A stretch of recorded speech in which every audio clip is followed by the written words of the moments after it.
A veteran's this compass reaches you, pointed toward peace, it means yet the trail led him into a frozen wilderness where you're 3 soldiers dying now. pups guarded something the world was Sheriff never meant Harlan to Pike see. is with A. The snow didn't just hide footprints, it buried truth.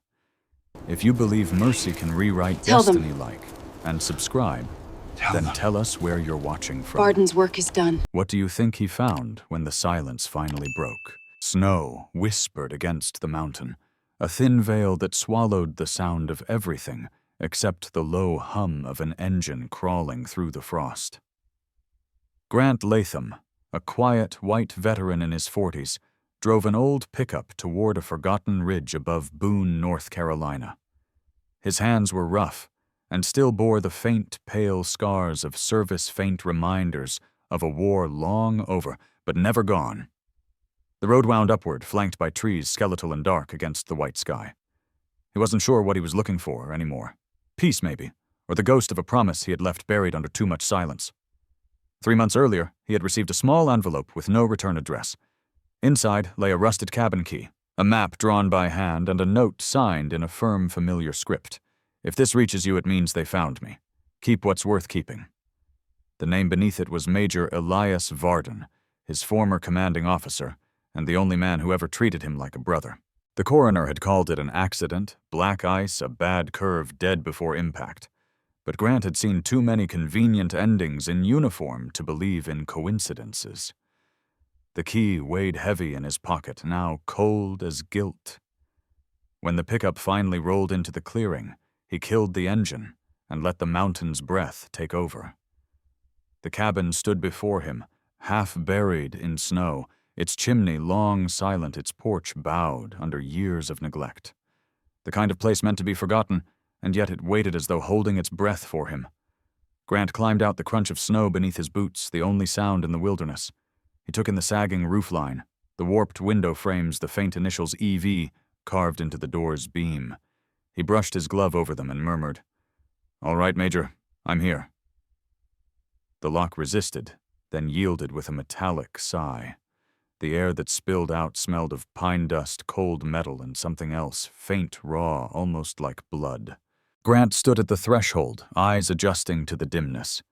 The cabin was one large room stone hearth, wooden table cot, a shelf stacked with field manuals and tools. Everything looked untouched since Varden's last breath.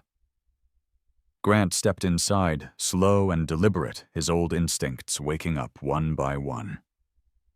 The silence was deep enough to hear the echo of his pulse. Then came the sound, soft, uneven, fragile. A small whimper. He froze, head tilting.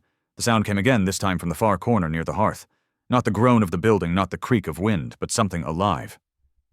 Grant moved toward it, hand instinctively near his belt, though he carried no weapon now. Sound grew sharper, a small cry followed by another, then another overlapping like trembling breaths. He crouched by the hearth, brushed aside a tattered coat lying there, and the sight hit him like a shot. Beneath the fabric were 3 German shepherd pups' ribs, visible through patchy fur eyes, dull but defiant. They couldn't have been more than 3 months old, and yet each bore a mark of pain, one with a paw swollen and blood-stained, one missing a piece of ear, and the smallest with a faint scar running across its shoulder, like a thin line of gray through black fur, shaped eerily like a bullet's graze. They lay pressed together, too weak to bark. Grant's throat tightened. He had seen wounded soldiers look that way. He reached slowly, letting his voice settle into something steady, quiet. "Easy now. Nobody's gonna hurt you." The pups flinched but didn't flee. One sniffed at his glove. Another tried to lift its head and failed. The smallest just trembled, breathing shallowly. Grant looked around the cabin, scanning for signs of anyone else. There was none. No food, no tracks, no mother. Just a few empty tin cans by the door, and a broken water bowl turned upside down, frozen solid. Whoever left them here hadn't expected them to live. He tore open one of his ration packs, poured a little water from his thermos into the powdered stew, and set it down. The smell rose weakly, metallic and salty. The pups hesitated at first. Then one crawled forward, sniffed, and began to eat with tiny, desperate bites. The others followed. The smallest lagged behind, until Grant scooped it gently into his hands and held the spoon close to its mouth. It licked once, then again its tiny tongue shaking from exhaustion. He could feel every beat of its small heart against his palm. "You've been through hell, haven't you?" he murmured. When the food was gone, he wrapped them in his old army jacket and carried them to the cot. He stacked wood in the hearth, struck a match, and watched the flames climb slow and cautious. The warmth bled into the room, peeling back the edge of cold. The pups curled into each other, sighing softly as the firelight caught the scar on the smallest one's shoulder. Grant sat beside them, his breath finally evening out with theirs. He thought of Varden's note again, "Keep what's worth keeping." Was this what the Major meant? 3 tiny lives abandoned in the wreckage of his past? Maybe there was no grand secret at all. Maybe the truth was that survival wasn't always about saving yourself.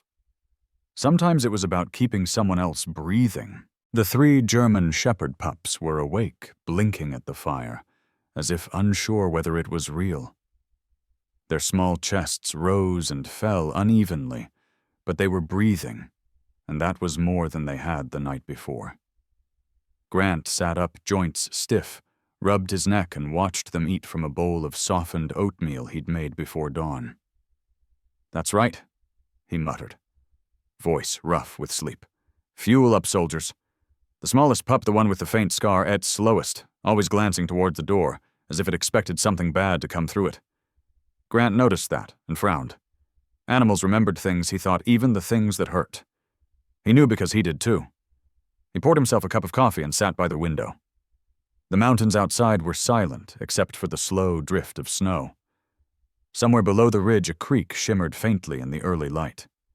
Grant had been in combat zones that looked kinder than this place.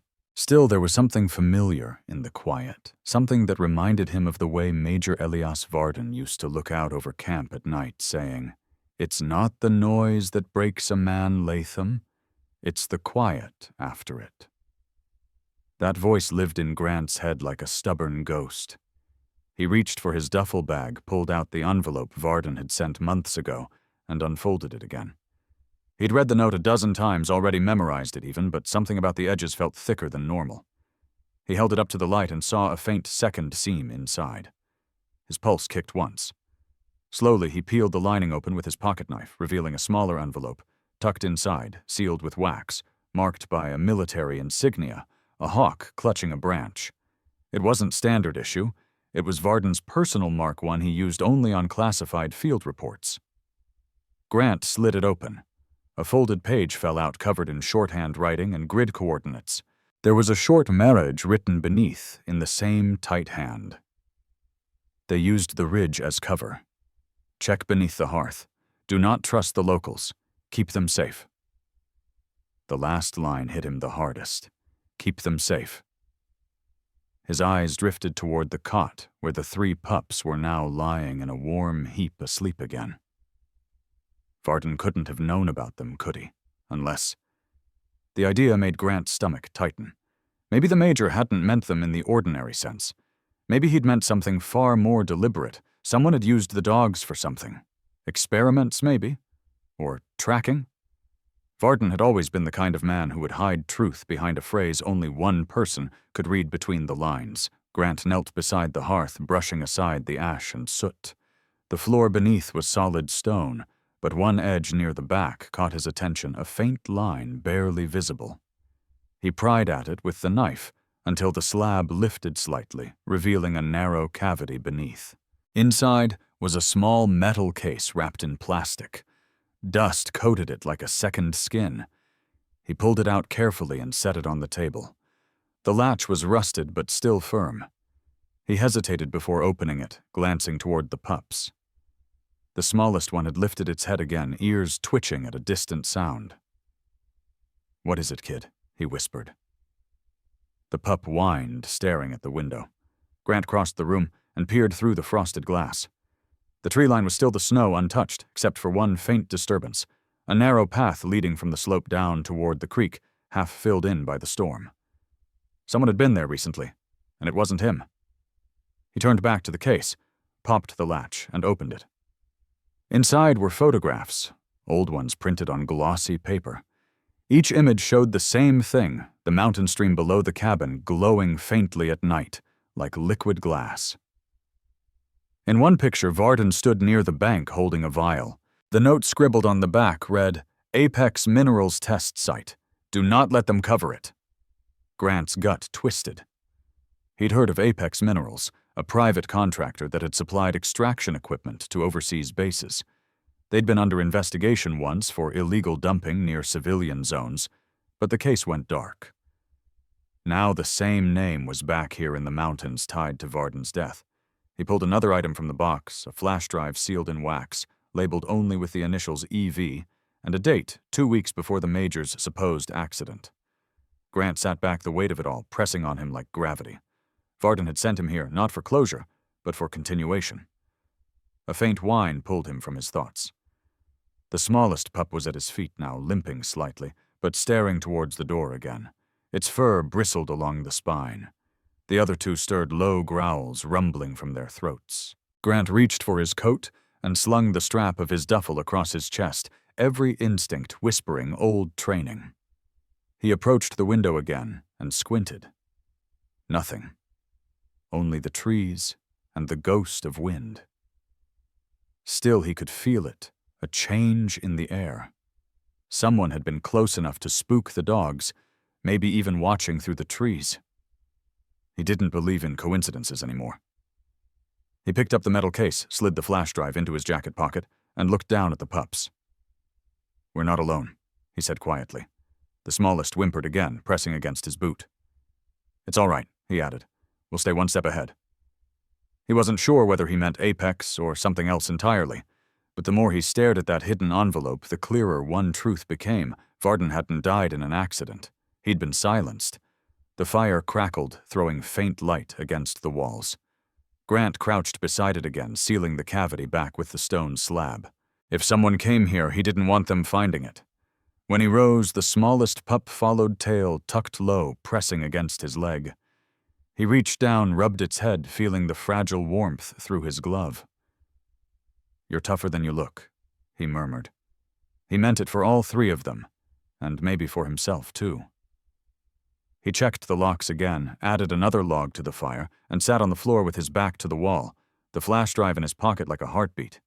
He thought of Varden's voice again, steady and sure, saying, "If something happens to me, you finish it, Latham. Promise me that." And he had promised years ago, half drunk under desert stars. Now, staring into the firelight flickering across 3 sleeping pups, he realized this was what that promise had meant all along. Protect what remains, even if no one else will. He poured water from the kettle into a dented metal cup and watched steam rise, twisting in the thin light that pushed through the frosted window.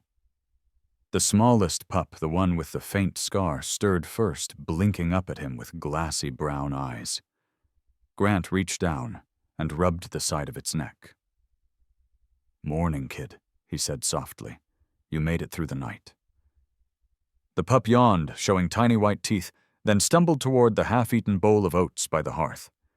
The other two followed, bumping into each other, clumsy and eager. For a few minutes, their quiet chewing was the only sound in the room. Grant chewed on a piece of dry ration bread, his mind circling the same thoughts that had kept him awake most of the night.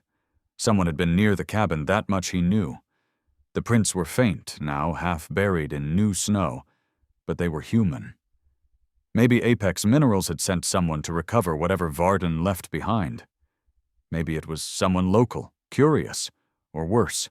He looked toward the sealed stone under the hearth where the metal box had been hidden.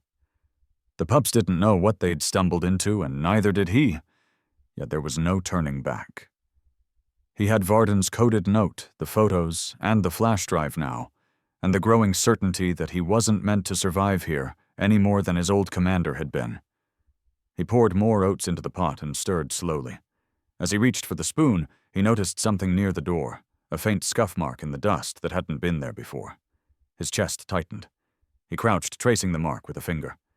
It was a smear of soot, small, but deliberate, as if someone had touched the door with a glove to test whether it would move. He stood listening. Nothing but wind. Still, his instincts told him they were being watched. The pups seemed to sense it too. Their ears pricked, and the smallest one gave a low, uncertain growl. "Easy," Grant said. "No one's coming in here." But even as he said it, he wasn't sure. After breakfast, he began clearing out the shelves, checking for any sign that Varden had left something else. The cabin was a relic of practicality, everything military precise. Map snails, empty fuel cans, a field stove, a crate of canned beans, all arranged in perfect rows. But behind one of the lower shelves, he found a half-open pack. It was old and faded, stamped with the Marine Corps emblem. His throat tightened as he pulled it free. Inside were a wool blanket, a cracked compass, and a photograph of younger Varden standing beside a woman in front of this same cabin, holding what looked like a single puppy in his arms. The woman smiled, with her whole face proud and unguarded. Grant turned the photo over. On the back were the words, "Shepherd Line Boone Ridge, bred for loyalty. Keep them safe." The handwriting was Varden's. Grant stared at the pups, near the fire, realization dawning. They weren't just strays. They were part of whatever Varden had been protecting. He folded the photo and tucked it into his coat pocket. "All right, Major," he muttered. "You left me your unit."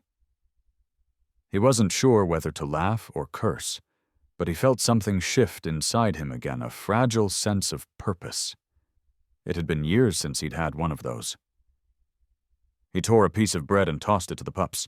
The smallest caught it midair, a clumsy leap that made the other two bark in approval. Grant smiled faintly, the expression strange on his face after so long. He poured himself another cup of coffee, sat back, and allowed himself one full breath that didn't feel like a burden. That piece lasted less than a minute. A flash outside caught his eye, quick and sharp like lightning, but without the sound.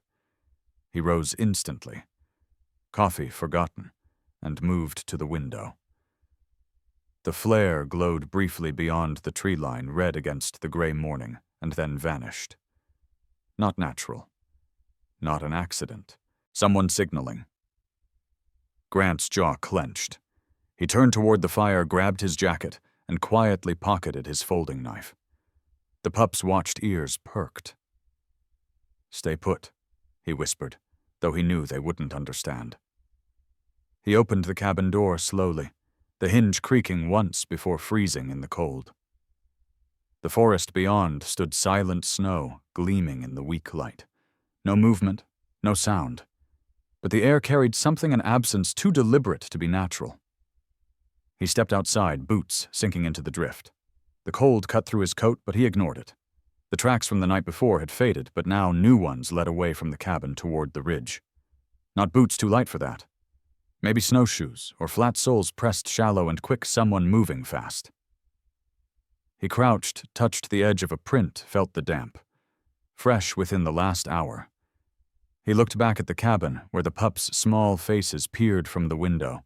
That sight made something old stir inside him, protective instinct, the same one that had driven him through firefights and ambushes.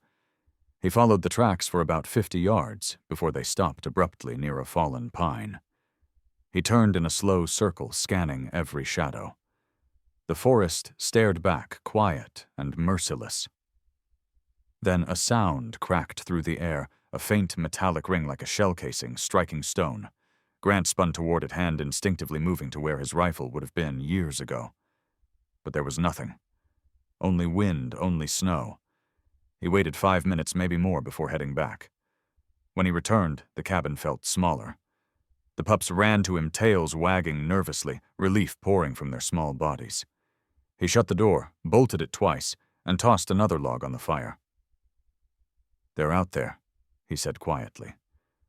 The words didn't make him feel better, but saying them out loud made them real. He sat down on the floor back against the wall and rubbed the scarred pup's ear.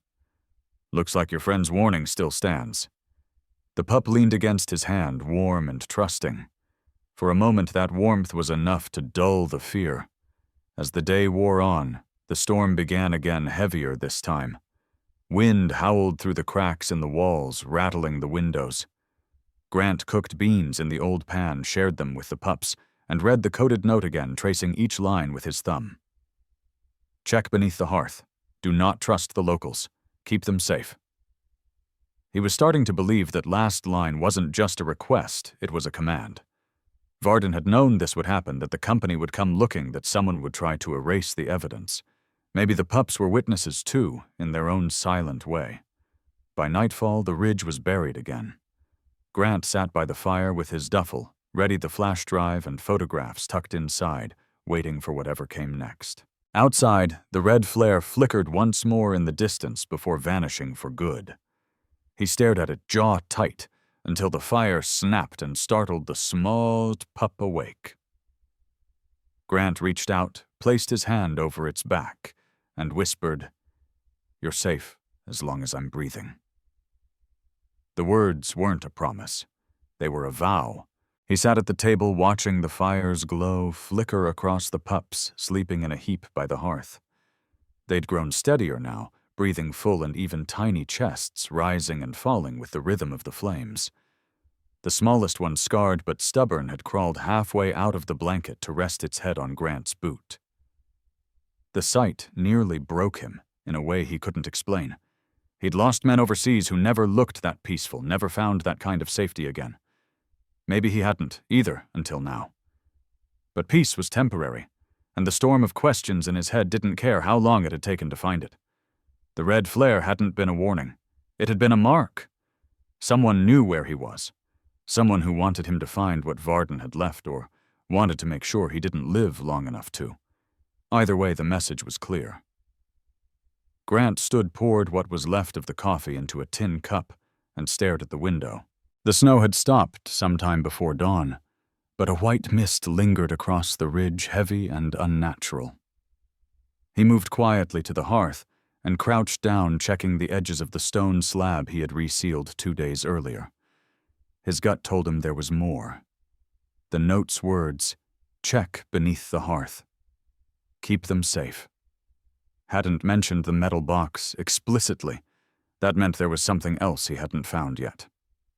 He grabbed his knife and pried along the baseboard behind the stove. A hollow sound echoed faintly under his boots. His pulse quickened. He felt along the floor until his fingers brushed a loose plank, the kind nailed only halfway. It creaked softly under pressure. He worked the blade underneath, lifted it slowly, and cold air wafted out, earthy, damp-old. Beneath the floorboards lay a narrow crawl space, barely large enough for one man to reach into. He grabbed his flashlight, aimed it down, and froze. There, half buried in dirt and sawdust, was a green military footlocker, marked EV. He pulled it out inch by inch, heart-hammering with the kind of tension he hadn't felt since Afghanistan. The lock was rusted but not broken. He used the knife to snap it open. Inside, neatly stacked, were files, a bound journal, and an old sidearm wrapped in oilcloth. On top of the pile was a folded envelope addressed to G. Latham. His throat went dry. He tore it open. Varden's handwriting stared back at him, steady, patient, deliberate. "If you're reading this, I didn't die by accident. I've been watching Apex for years. They've been drilling under federal land, dumping heavy metals into the creeks.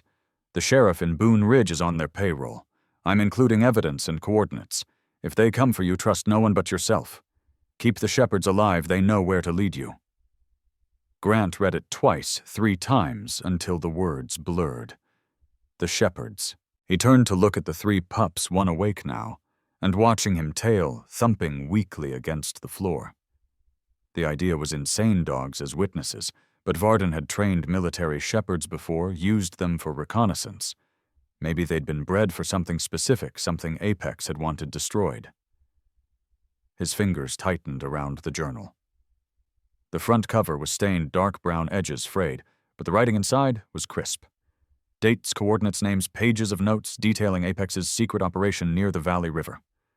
One name appeared again and again, Sheriff Harlan Pike. Grant remembered the man vaguely, at a hard-face, slick talker, always hovering around the mining trucks whenever he'd visited Boone Ridge years ago. He turned the next page, and a folded photograph slid out. It showed Varden standing beside a large mining shaft, floodlights glaring behind him. In the corner of the frame, 2 men in Apex uniforms stared at the camera, unaware they'd been caught in the shot. One of them looked alarmingly familiar. Broad shoulders, narrow eyes. It took Grant a full second to remember where he'd seen that face in the rearview mirror of his truck 2 nights ago when he'd first arrived. A black SUV parked halfway down the road, engine off.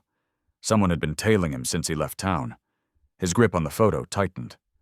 Varden had died because of what he'd found, and now they were circling him too. A sharp bark startled him. The scarred pup stood near the hearth nose pressed against the floor where he'd lifted the plank. It pawed at something near the opening and dragged it out a leather glove stiff and dark with dried blood. Grant crouched, took it gently, and turned it over. The initials HP were burned into the wrist strap. "Sheriff Harlan Pike, you've got to be kidding me," Grant muttered. Someone had already been here searching for the same locker and left in a hurry, bleeding. He rose quickly, replaced the plank, and slid the locker under the table. The pups followed him uneasy, their tails low, and movements sharp. They knew something had shifted in the air. He set the journal down and began loading his sidearm. The weight in his hand felt foreign but comforting. He'd sworn off guns when he left the service, but vows meant little when ghosts came knocking. He checked the window again. The mist outside had thinned, revealing faint tracks leading away from the cabin boot prints, fresh heading down the slope toward the creek. Someone had come back. His mind raced through possibilities. If it was Pike, he wouldn't be alone. If it was Apex's men, they'd return soon. Either way, he couldn't stay. He needed to move before dark find a higher point to transmit the data from Varden's flash drive. But leaving meant exposing the pups to the cold, and leaving them behind meant sentencing them to die. He rubbed his forehead, exhaustion pulling at him. By nightfall, the storm had cleared, leaving a pale blue hush over the ridge. Grant Latham waited until the headlights of the black SUV vanished behind the trees before moving. The pups were already restless, sensing his unease as he packed their crate, slung his duffel over one shoulder, and stepped into the brittle night. The snow cracked under his boots with the sharp sound of ice breaking. The moon hung low and bright, casting long shadows across the cabin walls. Grant paused once, looking back. The chimney puffed its last thread of smoke into the air. It was no longer a refuge, it was bait. He whispered, "Thank you, Major," and turned toward the trail that led down to the creek. The smallest pup whimpered in his coat pocket, but he rubbed its head lightly. "We'll be fine, soldier. Just hold on." The descent was slow and cold. The mountain breathed around him, trees heavy with frost branches bending under the weight. Every sound was louder than it should have been. The rustle of his coat, the crunch of the snow, even the quiet pant of the pups tucked close against him. He stopped twice, scanning the forest behind. No movement, no headlights. Still, his instincts stayed sharp, the kind honed in deserts and ruined cities where quiet was never safety, only camouflage. He thought of Pike, and the man beside him, the way they'd waited near the SUV. They weren't watching the cabin because they didn't know what he'd found. They were waiting because they did. That meant the evidence in his bag, Varden's journal and flash drive, was dangerous enough to kill for. When the slope evened out, the sound of running water reached him faintly beneath the ice. The Blackwater Creek, its name as fitting as prophecy, wound through the hollow like a dark scar in the snow. Grant crouched beside it, setting the pups down in the crate. Steam rose from their small bodies as they shifted eyes wide. He took a breath and crouched lower, brushing snow from the edge of the bank. The water beneath was cloudy, laced with faint streaks of silver and oil. He frowned, dipped his gloved hand in, and pulled it back quickly. The stench of metal and rot clung to the air. The journal's entries replayed in his mind, mercury runoff detected. Groundwater compromised. Evidence secured. Apex continuing operations at night. He lifted the flashlight and scanned upstream. At first he saw nothing but ice and darkness. Then, in the distance, a faint metallic gleam reflected his light. He followed it slowly, keeping low behind a line of trees. The closer he got, the worse the smell became. When he reached the bend, the source appeared under the moonlight, rusted barrels half buried in snow stacked near the creek bank. Some were cracked open, their contents frozen mid-spill, a sickly gray foam crusting around the edges. Grant knelt beside one, brushed the frost away, and saw the label Apex Minerals property of Federal Contract 71A. He clenched his jaw. They hadn't even bothered to hide the markings. He took out his camera, snapped several photos, and recorded coordinates in the notebook. This was it, proof. Varden had died protecting this, and now he held it in his hands. Behind him, the smallest pup whined softly. Grant turned and saw the other two sniffing curiously near the creek. "No, hey, get back," he barked, but it was too late. The scarred pup had lowered its head and lapped at the icy edge. Grant lunged, scooping it up, but the water had already touched its tongue. The pup whimpered once, coughing, and went limp in his arms. No, Grant muttered, heart slamming. He wrapped it in his jacket, felt its tiny heartbeat flutter weakly. The other two huddled near his boots, whimpering. Panic and fury hit him like a wave. He'd seen soldiers fall in his arms before, but this was worse. This was innocent. He tilted the pup's head back, poured a few drops of clean, melted snow into its mouth, rubbing its throat gently. It stirred faintly, eyes half open, but its breathing was shallow. Grant pressed his forehead against its tiny body. "You're okay, you hear me? You're okay." His voice broke on the last word. The creek gurgled beside him like a cruel whisper.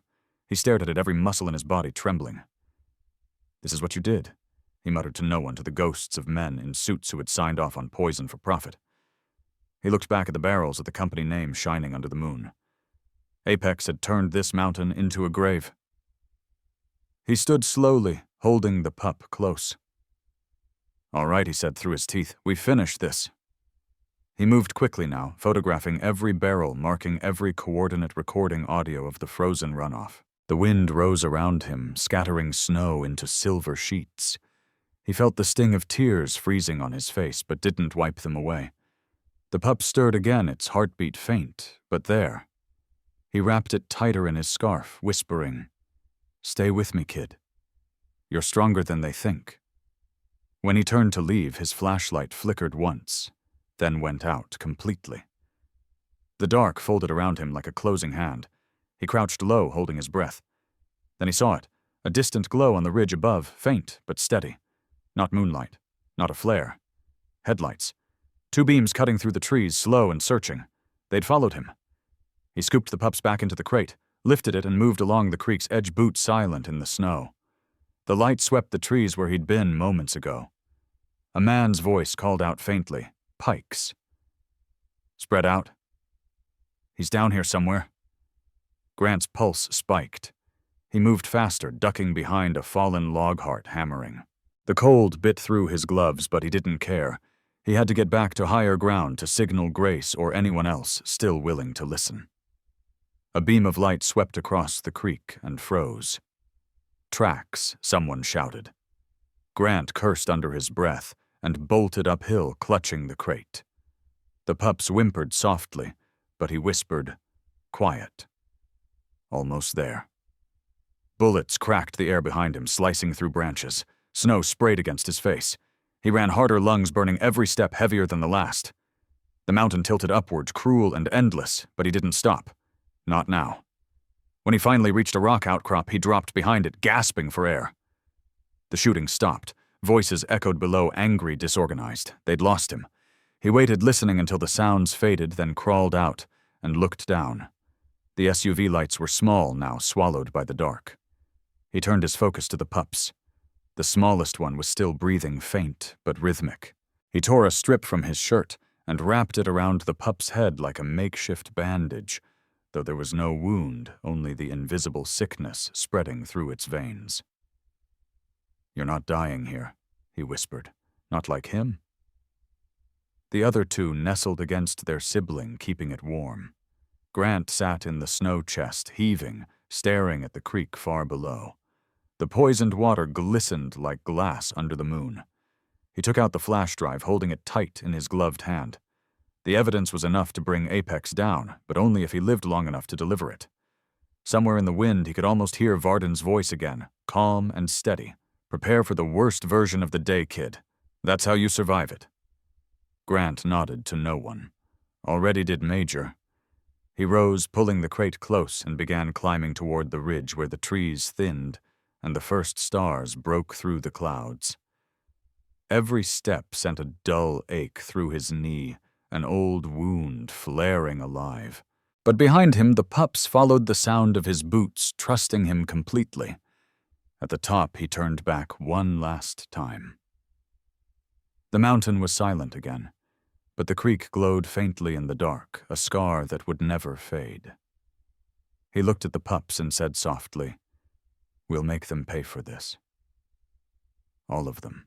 The climb back toward the ridge took hours. Grant Latham's legs burned his breath, clouding the air in pale bursts. The 3 pups huddled close inside the blanket-lined crate, and the smallest one, the one poisoned by the creek, barely moved. Its breathing was shallow, its eyes glassy and dull. Grant checked every few minutes, each time, praying to hear the faint rasp of air leaving its lungs. "You hold on, kid," he whispered, voice cracking in the cold. The storm clouds were thinning, revealing a raw strip of dawn bleeding through the trees. The world felt endless, empty, and cruel. He reached the top of the ridge as the first light cut through the fog. Below, Blackwater Creek glimmered like a silver wound. The barrels were hidden again beneath the snow, their secret safe only until the next thaw. He couldn't stay here. Not with the sheriff hunting him. Not with Apex close enough to smell his footprints. He needed higher ground. Maybe a place with a radio tower. Maybe someone who still had a conscience left in these hills. He followed the tree line north until he reached a clearing. The sun was weak, but bright enough to blind him for a moment. That's when he saw the cabin, or what was left of it. The roof had collapsed on one side, and smoke drifted faintly from a rusted chimney. The snow around it was trampled, the prints, small human, recent. His pulse kicked. Someone else was living out here. He crouched low, hand on his sidearm, and watched for movement. A shadow passed inside, slender, careful, and fast.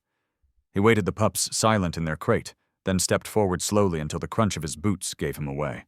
The door creaked open halfway, and a woman's voice called out, "If you're Apex, turn around. If you're not, drop your gun." Grant froze. "Not Apex," he said evenly. "Just trying to survive." A pause. Then the voice came again, steady, wary. "That's what the last one said before they shot my dog." He lowered his weapon and stepped into view. "I don't shoot dogs," he said. That seemed to change something. The door opened fully. The woman who appeared looked like someone who hadn't slept in weeks. She was tall, early 30s, maybe her hair tied back in a rough knot, face pale against the cold. Her jacket was torn at one sleeve and her gloves were mismatched, but her eyes, gray-green sharp and haunted, watched him with intelligence and exhaustion, mixed into something close to defiance. "Who are you?" she asked. "Grant Latham," he said. "Marine vet. I was with Major Elias Varden." Her expression flickered at the name. "Varden's dead," she said flatly. "I know, he sent me." For a moment the wind was the only sound between them. Then she stepped back and gestured him inside. "Get in, before someone else sees the smoke." The interior of the cabin was sparse medical equipment, stacked in crates, a small stove burning maps spread across a rough table. The walls were lined with notes, pinned to string like a web. Grant set the crate down near the fire and knelt beside it. The woman crouched beside him, her gaze softening when she saw the pups. "German Shepherd line," she murmured. "They used them in the toxin trials. I warned Varden to destroy the breeding records." Grant looked up sharply. "You worked for Apex." She nodded once. "Used to. My name's Dr. Rowan Hale, biochemist.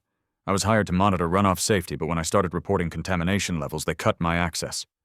The sheriff made sure I disappeared before the hearing." She reached into the crate and gently lifted the smallest pup. Its limp body hung loosely in her hands. She laid it on the table, checked its gums, then its pulse. "Mercury intake," she muttered. "Not much time." She grabbed a vial from a metal case and a syringe, her movements quick and practiced. Grant watched every nerve screaming with tension. "What is that?" he asked. "Chelation compound," she said. "It binds to the toxins and helps flush them out. If I'm right, this pup has a fighting chance." She injected the liquid carefully, then wrapped the pup in a clean towel. The other two sat close, whimpering softly. "Now we wait," Rowan said, exhaling. "If it starts shivering, that's a good sign." Grant stared at her, trying to read the story behind those eyes. "You knew Varden," he said. She nodded slowly. "He came to me last year after my lab was shut down. Told me he was building a case. I gave him everything, samples, files, photos. He said if anything happened to him, someone named Grant Latham would come looking." She met his eyes again. "He said you'd finish what he couldn't." Grant felt something tighten in his chest. "He didn't tell me you existed," he said. "He didn't want to risk it," she replied. "Apex has trackers in their supply dogs. Latham. They implanted microchips during field testing to trace migration patterns. If these pups are from that line, they're marked." The words hit him like a slap. "You're saying they can find us through them?"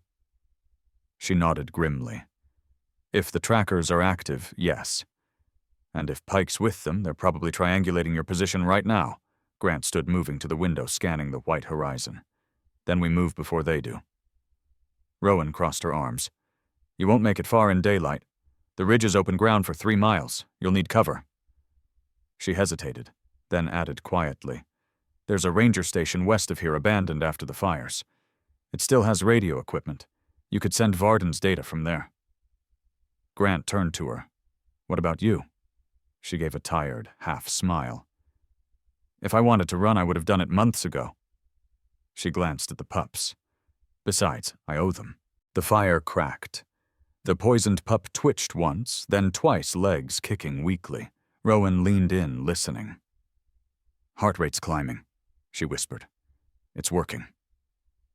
Grant exhaled slowly, the tension easing from his shoulders. "You just saved my soldier," he said quietly. She smiled faintly. "Let's hope it returns the favor when Apex shows up." Outside, the wind shifted. The scent of smoke thickened. Rowan moved to the stove, dousing the flames. "They'll spot smoke from a mile out," she said. "We need to move now." Grant nodded and started gathering supplies, her map a handful of vials, the pup's crate. Rowan shouldered a pack, pulled a rifle from behind the door, and chambered around. "You can shoot?" Grant asked. She smirked. "I used to test ballistics for Apex. They never took that skill off my resume." She threw him a spare radio from the table. "Channel 7, stay close." The cabin went dark as the stove hissed out. For a moment, they just listened to the silence, to the world holding its breath. Then Rowan said quietly, "We head west. Blackwater Station is about 4 miles. If we're lucky, we'll reach it before sundown." The forest swallowed them whole long before sunrise. Grant Latham moved in silence, boots crunching through a thin crust of snow, while Dr. Rowan Hale followed close behind, rifle-low eyes scanning the tree line. The pups slept huddled inside the crate on his back, their warmth pressing against his spine like a heartbeat. Every sound mattered now, the whisper of branches, the rhythm of their breathing, even the distant crack of something moving far behind. They had been walking for nearly 3 hours since leaving the burnt cabin. The cold had grown sharper, slicing through layers of wool and canvas, numbing fingers, and thought alike. Grant's muscles ached, but he kept moving, guided by the faint blue dot on Rowan's handheld GPS. The station lay west, hidden beyond the frozen valley, where the mountain dropped steeply into Blackwater Canyon. It was supposed to be safe, supposed to be forgotten, but so was Varden, and they'd both learned what forgotten meant in Apex's world. By mid-morning, the ridge flattened, revealing the station below, a weather-beaten structure of steel and glass perched above the valley, like a ghost from another time. The sign out front was half buried under snow, its letters faded. U.S. Forest Service, Blackwater Outpost. Rowan crouched behind a fallen pine, raising her binoculars. "No smoke," she murmured. "No tracks, either." Grant adjusted the rifle on his shoulder. "Doesn't mean no one's there." They waited 5 minutes in silence. The wind hissed through the trees, and a raven croaked somewhere distant. Then Rowan lowered the binoculars. "We go," she said quietly. Grant nodded and started down the slope, every step measured. The snow was deep, but the path was narrow and shaded. The station loomed larger with each yard, its windows dark, its antenna broken, the front door hanging slightly ajar. They reached the porch, and Grant froze. He pointed to the latch. No snow buildup, he whispered. Rowan frowned, realizing what that meant. Someone's been using it. He drew his sidearm, nudged the door open with the barrel, and stepped inside first. The air was cold, but carried a faint metallic tang, the smell of power running through old circuits. Dust motes swirled in the beam of his flashlight.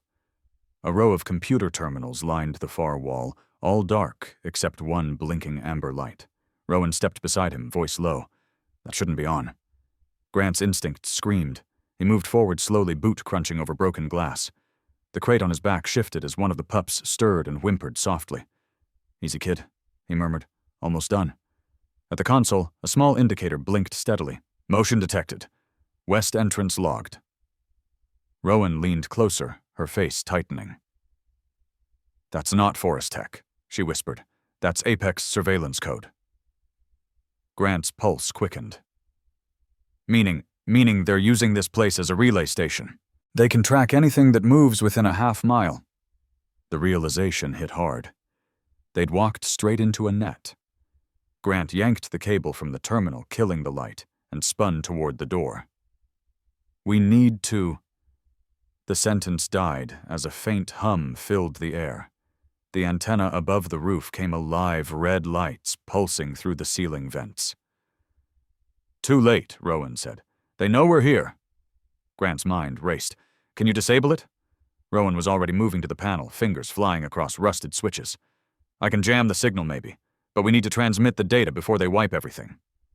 Grant pulled out the flash drive Varden had sealed and handed it to her. He said this had proof. She took it carefully, inserted it into the port, and the terminal flickered back to life, green code streaming across the screen. For a moment, everything went still. Then a file opened with the Apex logo stamped across it. Project names filled the screen. Operation Paragon Runoff Division Containment Directive Blackwater. Beneath it, an encrypted document labeled Burn Order. Rowan clicked it open, her face draining of color as she read. They're planning a controlled detonation tonight, she whispered. Thermite sweep from the ridge to the creek. They'll ignite every barrel to eliminate trace evidence. Grant stared at her. That's the whole mountain. She nodded, eyes flicking toward the pup's crate. And us. The terminal beeped sharply. A new message appeared. Remote access engaged. Location locked. They're tracing us, Rowan hissed. She yanked the drive, pocketing it, and slammed the monitor off. Out now, they ran for the door boots, pounding the floor. Outside, the wind screamed through the trees like something alive. They reached the porch, but Grant stopped short when he saw headlights flickering through the pines, below two vehicles crawling up the slope. We're cut off, he said. Rowan looked toward the back. There's an access tunnel behind the generator room. Leads to the drainage ditch. Grant didn't hesitate. Move. They darted around the side snow, spraying under their boots. The pups whimpered, the crate bumping against Grant's back. Almost there, he muttered. They reached a rusted hatch half buried under ice. Rowan kicked at it until the lock snapped. They squeezed inside, sliding down a narrow shaft into darkness. The tunnel stank of oil and rust. Grant's flashlight flickered over pipes and moss-covered walls. How far, he asked. 1/2 mile, she said between breaths. It'll spit us out near the lower creek bed. Grant nodded, pushing forward the pups, shifting restlessly. Then one barked, one sharp and sudden. Rowan froze. Quiet them, she whispered. But Grant had already heard it, footsteps echoing down the tunnel behind them. He turned, gun raised, light slicing through the dark. A voice called out, distorted but familiar. You can't hide forever, Latham Pike. The sheriff's voice dripped with satisfaction. You've got something that doesn't belong to you. Grant aimed into the dark and fired once. The shot exploded through the tunnel, sparks flying from the wall. Keep moving, he shouted. Rowan ran ahead, light bouncing wildly. Behind them came the echo of boots and shouts. The tunnel narrowed, forcing them single file. The air thickened with dust and smoke. When they finally burst through the exit grate into the open, the sunlight felt like a slap. They stumbled into the ravine, gasping for air. Grant looked up the slope. Pike's men were already emerging from the tunnel. He grabbed a handful of snow and rubbed it over the pup's crate, masking their scent. Head west, he told Rowan. Follow the creek. She shook her head. Not without you. He met her eyes steady and certain. "I'll buy you time." The fire never stopped chasing them. Grant Latham and Dr. Rowan Hale pushed west through the burning valley smoke, curling above the pines like black storm clouds that would never rain. The pups were wrapped in blankets inside the crate, their small whimpers muffled by the roar of the inferno crawling across the ridge. Every breath burned, every step hurt. But they kept moving because stopping meant dying, and neither of them was ready for that. The flash drive in Grant's pocket felt like a living thing warm against his chest, pulsing with the truth Varden had died to protect. Behind them, the horizon glowed orange, a second dawn, devouring the sky. "How far?" he shouted over the wind. Rowan coughed into her sleeve. "Hollow Ridge 2 miles, maybe less. We won't make it if the fire jumps the creek. Then we run faster." The path narrowed into a gorge where the river cut deep through the rock. The air grew cooler there, heavy with ash, but still breathable. They followed the current until the trees broke apart, revealing the Hollow Ridge Bridge, an ancient steel structure spanning the canyon. Half its frame was rusted, the rest buried under snow and frost. It looked like something time had forgotten. Rowan stopped leaning on her knees, chest heaving. "That bridge won't hold," she said. "It'll hold long enough," Grant replied.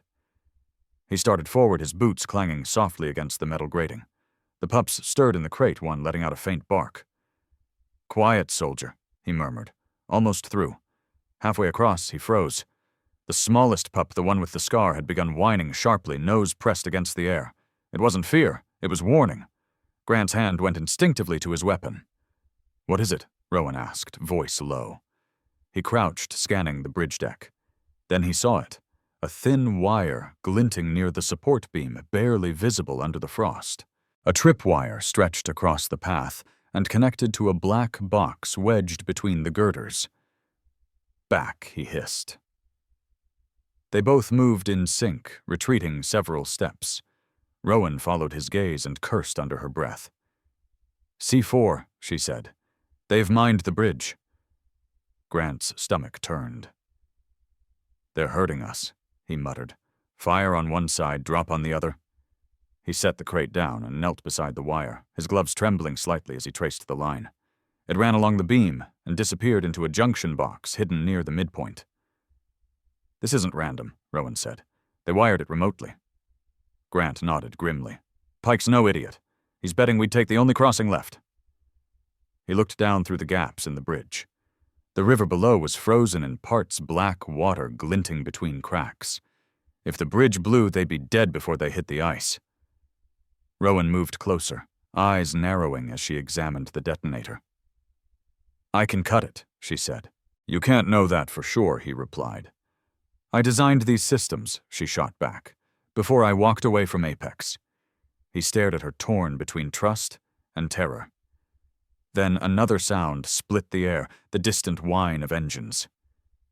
"They're coming," Grant said. She met his eyes, calm but resolved. "Then we don't have time to argue." She pulled a small knife from her boot, slid it under the wire, and froze. "It's pressure sensitive," she whispered. "Any shift and it triggers." Grant's pulse thundered. "Then we back off and find another way." "There isn't one," she said. "The gorge runs 6 miles. You'll never outrun the fire." She looked past him at the pups. "You can't let them die here, Grant. You know that's not why Varden sent you." His voice broke. "Rowan, don't." She smiled faintly, the kind of smile that held no fear, only certainty. "Get them across. I'll handle this." Before he could stop her, she moved forward, crouching by the junction box. Her hands were steady even as the bridge groaned beneath the heat. Grant gritted his teeth, forcing himself to grab the crate. "Come on, soldiers," he said quietly.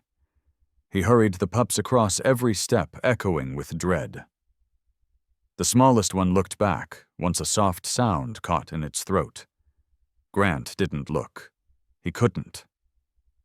The roar of engines grew louder, the sheriff's convoy closing in from the ridge. At the far side, Grant turned, shouting, "Rowan, we're clear." She nodded, knife poised above the line. "When this blows," she said, voice trembling for the first time, "it'll cut the relay. They won't trace you anymore.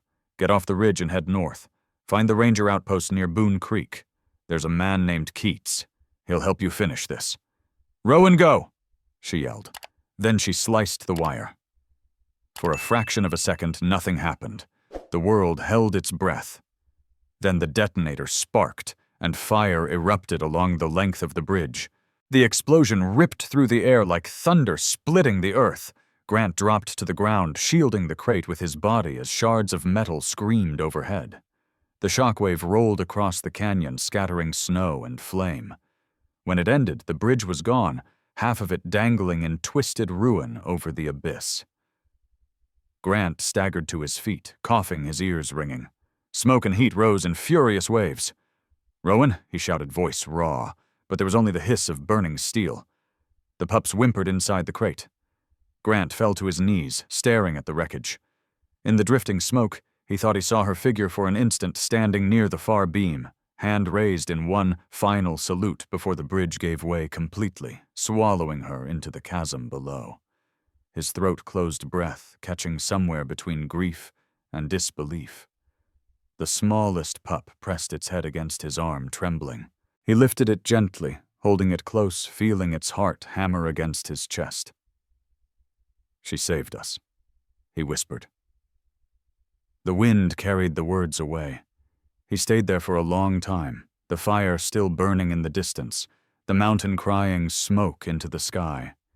The crate beside him held the last living pieces of something pure.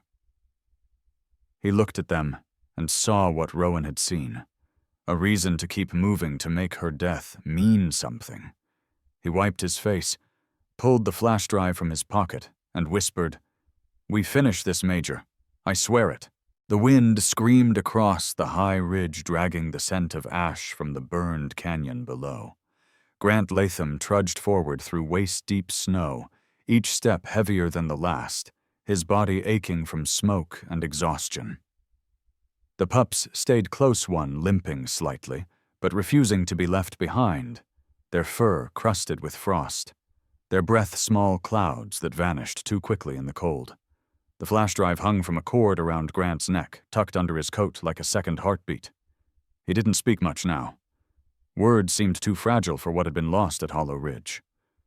Rowan's face still hovered in his mind, the faint smile, before she cut the wire, the echo of her voice in the explosion.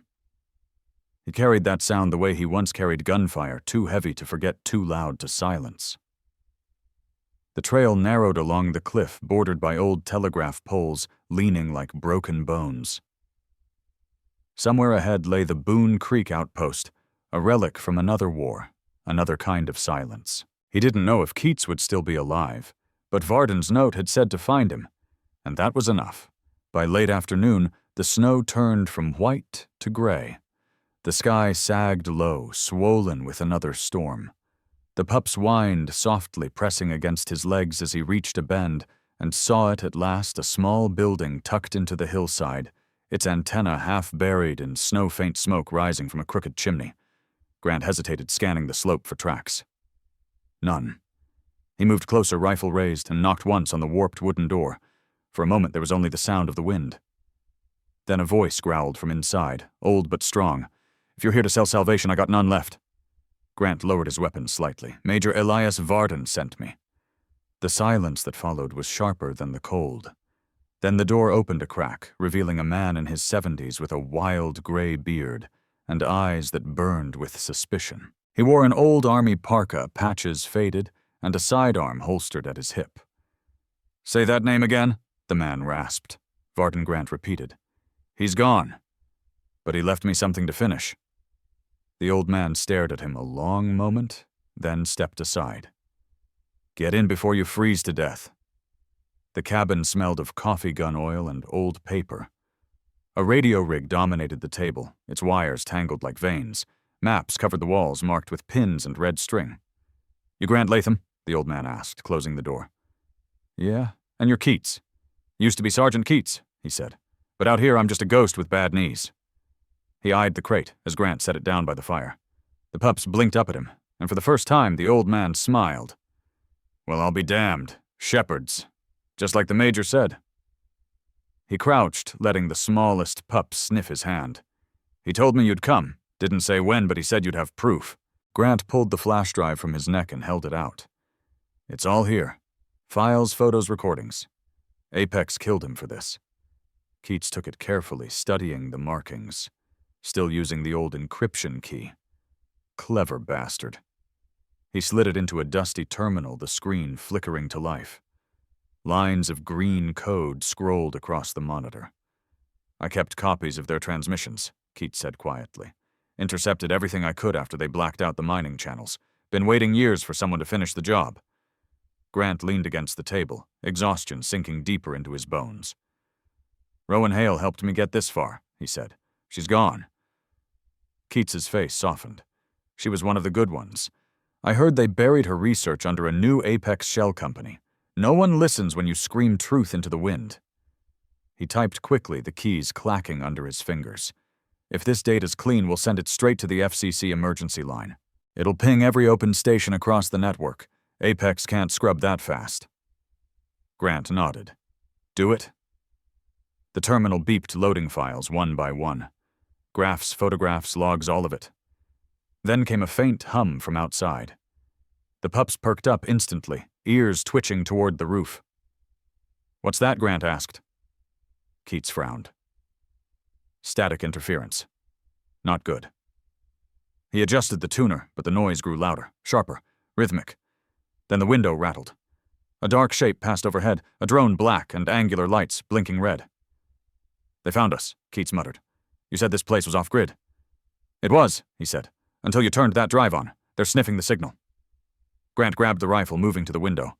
The drone circled once, then twice, a faint whine cutting through the wind. A second joined it, smaller, faster. Transmission's halfway done, Keats said. I can't shut it off without corrupting the data. How long? Grant asked. 3 minutes, maybe less. The first drone descended, spraying gunfire across the roof. Splinters rained from the ceiling. The pups barked wildly. Grant fired once through the window, clipping its wing.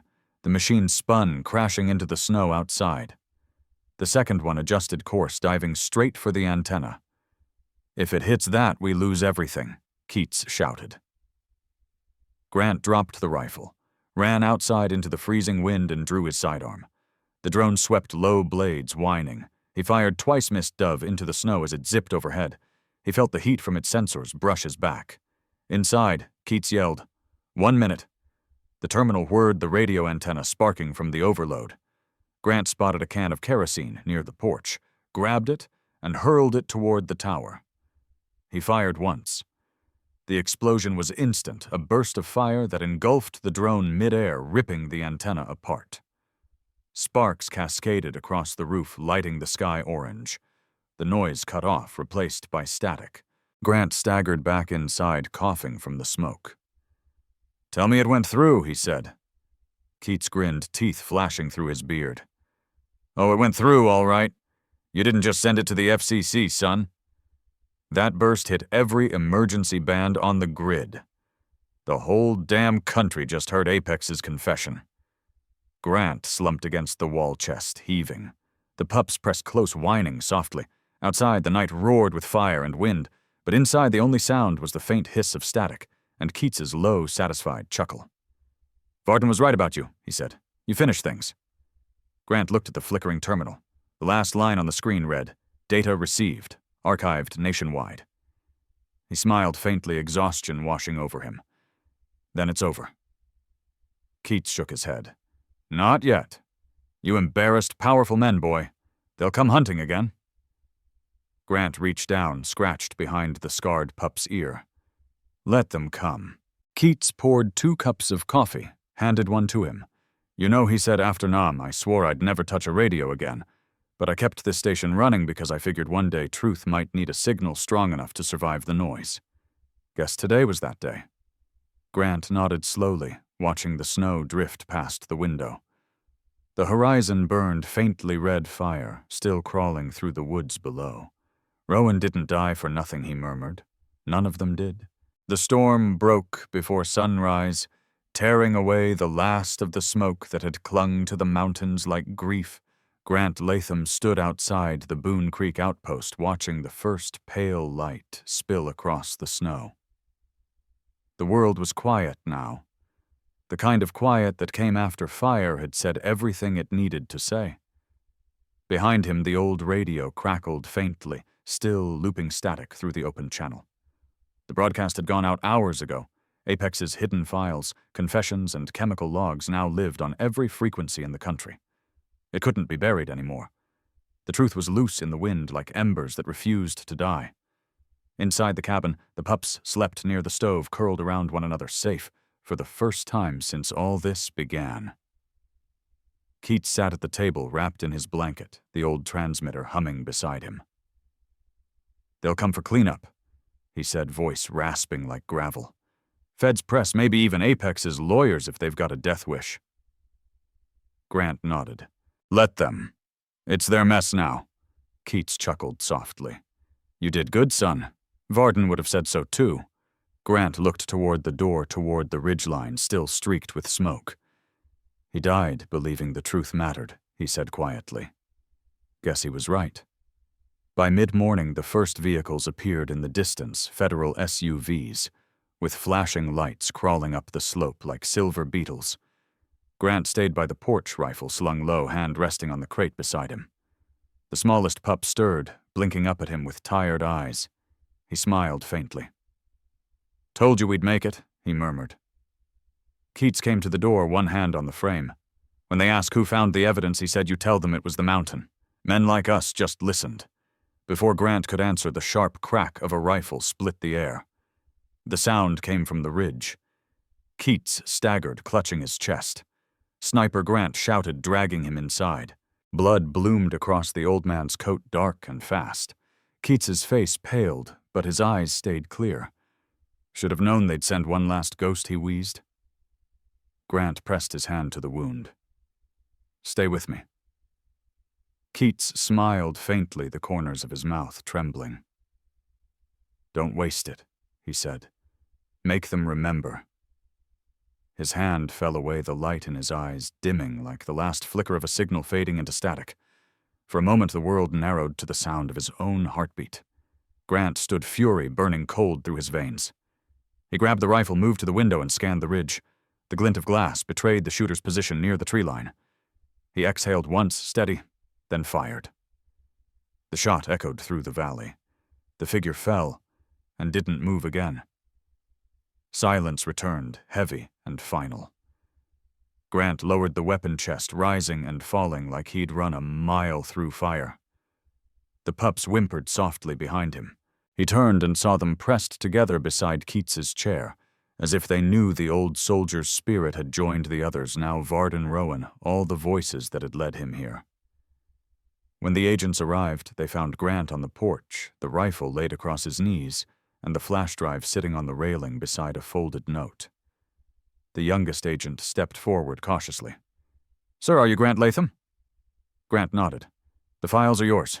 Make them count." The man picked up the drive, reading the label scrawled in faded ink, for the ones who stayed honest. Another agent knelt beside Keats's body, bowing his head. "He was a good man," Grant said quietly. "Kept the light on when the rest of us went dark." They covered the old veteran in a flag from their truck and loaded him gently into the vehicle. As they drove away, the pups pressed against Grant's legs. He knelt, running a hand through their fur. "You're free now," he said. "No more hiding." But the smallest one wouldn't leave his side. It looked up at him, tail wagging weakly, eyes full of something he couldn't name.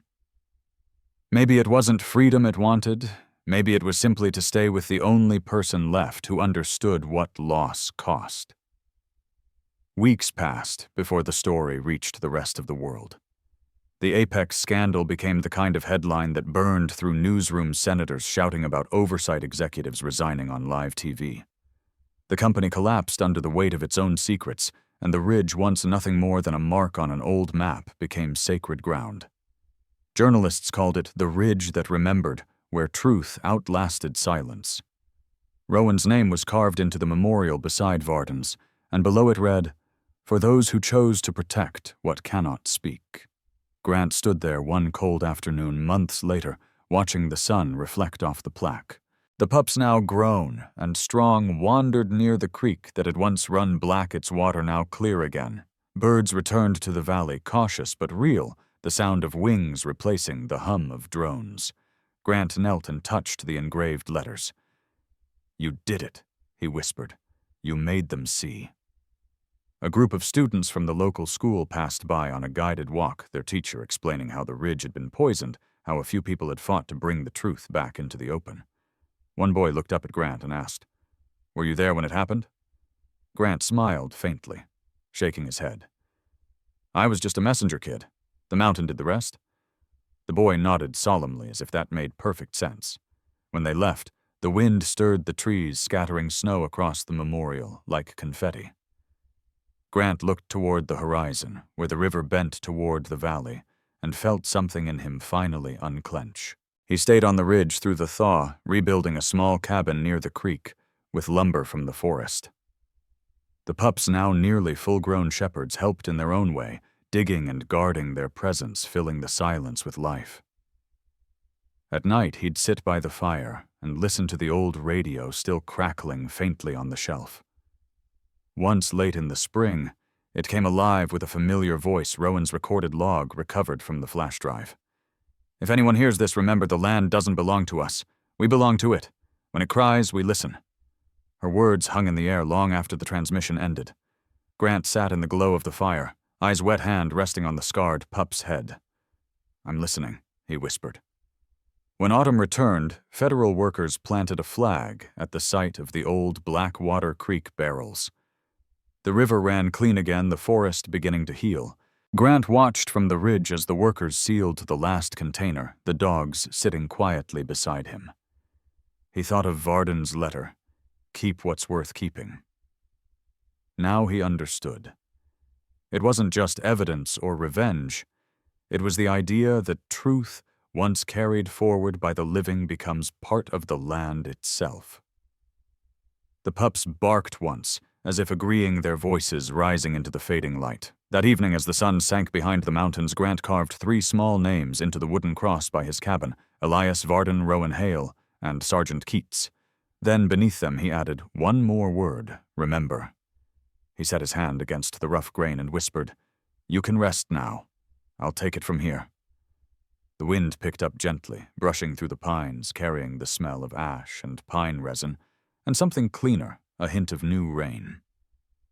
For the first time in years, Grant smiled.